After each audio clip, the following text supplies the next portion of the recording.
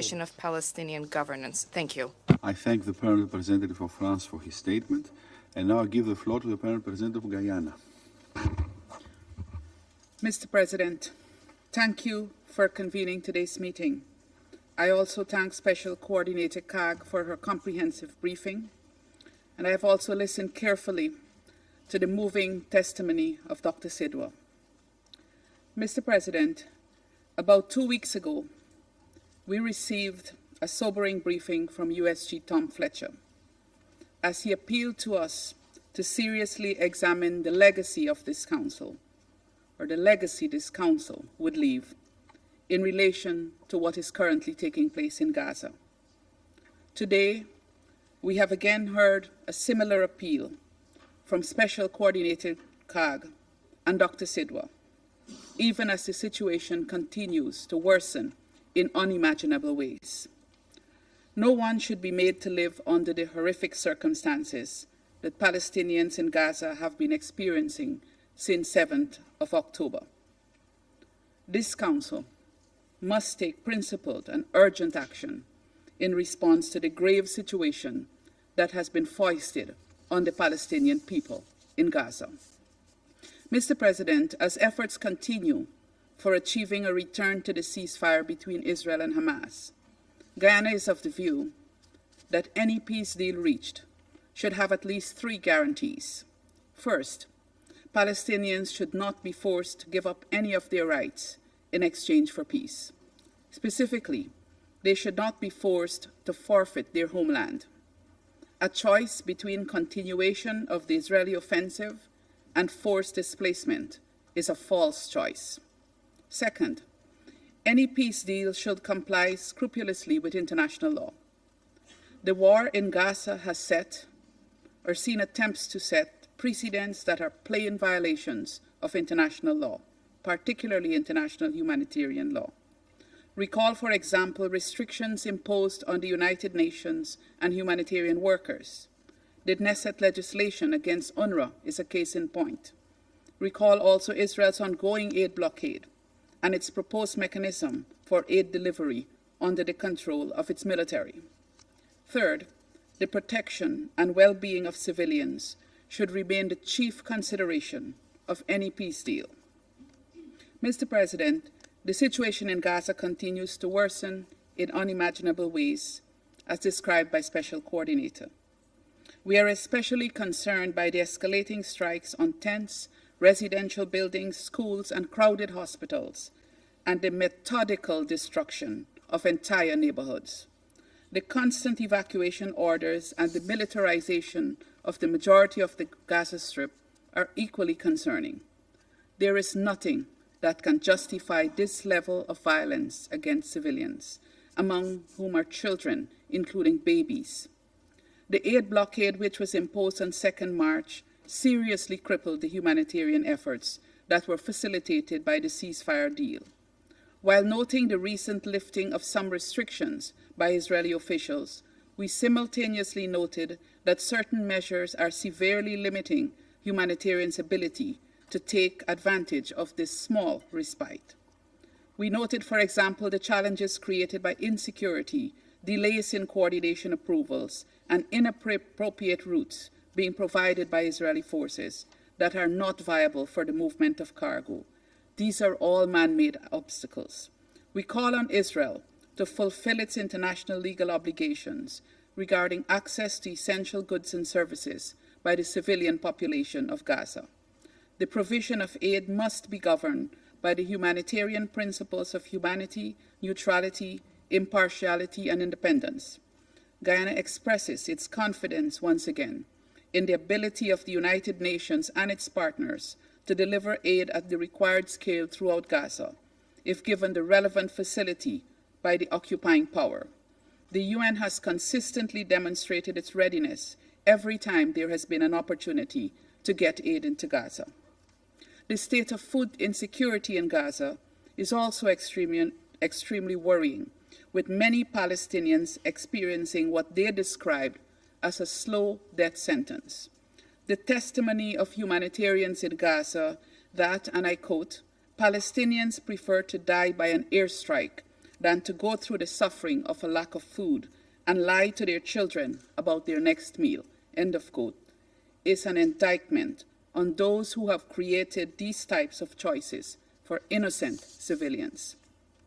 Mr. President, colleagues, it has not escaped us that while negotiations, which we welcome, are ongoing to reach a nuclear deal with the objective of avoiding the potential destruction of another country, different weapons are being employed against the Palestinian people, resulting in their destruction.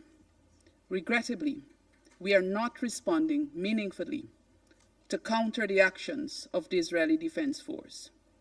What makes this even more concerning is the fact that the visuals of the decimation of Palestinians are live streamed across the globe, yet we are not acting to stop it. The judgment of future generations will be justifiably harsh towards us. We who saw the attempts at obliterating an entire people, but did not act. This Council has the opportunity to act now. Enough is enough. Mr. President, in light of the foregoing, Guyana is compelled to reiterate the following appeals. First, we call for an immediate, unconditional, and permanent ceasefire in Gaza, in accordance with Resolution 2735. Nothing justifies the collective punishment of the Palestinian people, and it is clear that the military objectives set by Israel cannot be met without severe consequences for civilians. Second, Guyana reiterates its call for the release of all hostages being held in Gaza, as well as all Palestinians detained by Israel without charge. The taking of hostages is a war crime, and all perpetrators must be held accountable. Third, Guyana appeals to Israel to completely lift the humanitarian aid blockade on Gaza and to allow the United Nations and its partners to carry out their life-saving work. International humanitarian law demands that Israel fulfill its obligations towards civilians, and the International Court of Justice has reaffirmed this. Finally, Guyana appeals to this Council and the international community as a whole to work urgently to revitalize the two-state solution as the only just and comprehensive solution to the Palestinian question. I thank you.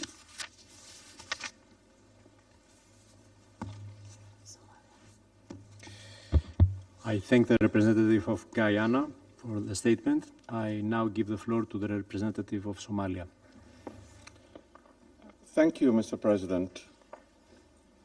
We thank the Presidency for convening this timely meeting in light of the deepening humanitarian crisis in the occupied Palestinian territories. We thank Ms. Sigrid Kaag for her briefings and for her efforts as the UN Special Coordinator for the Middle East peace process. We also thank Dr. Feroze Sidhwa for his briefings. We remain gravely alarmed by the dire humanitarian situation in Gaza, where the continued military escalation has pushed the population to the edge of survival. There is quite simply no safe place to go in Gaza for civilians. The recent reports of famine risk, forced displacement, and destruction of vital infrastructures are deeply distressing. This is a crisis entirely man-made and preventable, which is exacerbated by the persistent denial of access to a life-saving aid. Somalia strongly condemns the ongoing restrictions on humanitarian access and calls for an immediate, safe, unhindered delivery for the assistance throughout Gaza. All border crossings, including Rafah and Karim Shalom, must be reopened, and international humanitarian law must be respected without exceptions. We also express our concern regarding the mounting pressure on UNRWA and reiterate our full support for its critical role in serving the Palestinian refugees. Attempts to legitimize or defund the agency threatens not only the rights of the refugees, but also the broader stability of the region. We are further troubled by the continuous settlement activity and settlement violence against civilians in West Bank, and the erosion of the legal and historical status quo of the Jerusalem. The right of the Palestinian people, including their right to self-determination, return to their homeland and statehood, are not subject to negotiation or delay. Mr. President, the blatant disregard for binding decisions of International Court of Justice, including the provisional measures issued in January and March of this year, is a direct challenge to the international legal order. Israel, as occupying power, bears legal responsibility under the international humanitarian law, including the Fourth Geneva Convention. These obligations are not optional. They are binding, and they must be enforced. Attacks on civilians and obstruction of humanitarian aid, targeting a medical facility, and the use of starvation as a weapon of war all demand independent investigation and credible justice redress. The consequences of this prolonged conflict are not limited to Gaza. The crisis has triggered widespread regional instability, increasing tensions across the Middle East. The situation risks spiraling into a broader confrontation with a serious implication for the international peace and security. Mr. President, this Council cannot remain silent as innocent lives are lost and humanitarian norms are violated. We call for an immediate, unconditional, and permanent ceasefire, the full restoration of humanitarian access across Gaza. Somalia supports all credible diplomatic efforts aimed at the escalation and the conflict resolution, including the upcoming International Peace Conference, co-hosted by Saudi Arabia and France. We urge the international community to seize this moment and relaunch a serious political process toward a just, lasting peace, one that guarantees the establishment of independent and sovereign Palestinian state with Al-Quds Sharif as its capital, in line with international law and relevant United Nations resolutions.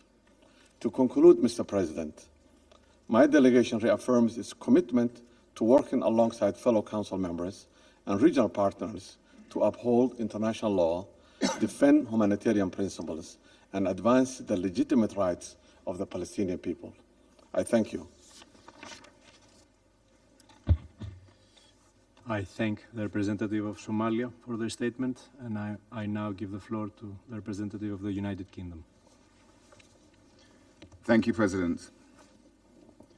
I thank Special Coordinator Kaag and Dr. Sidhwa for their briefings today, which painted a catastrophic picture. Let me pay tribute to you and to your humanitarian and health worker colleagues working tirelessly to alleviate this suffering. I'll make 3 points. First, the UK has always supported Israel's right to defend itself.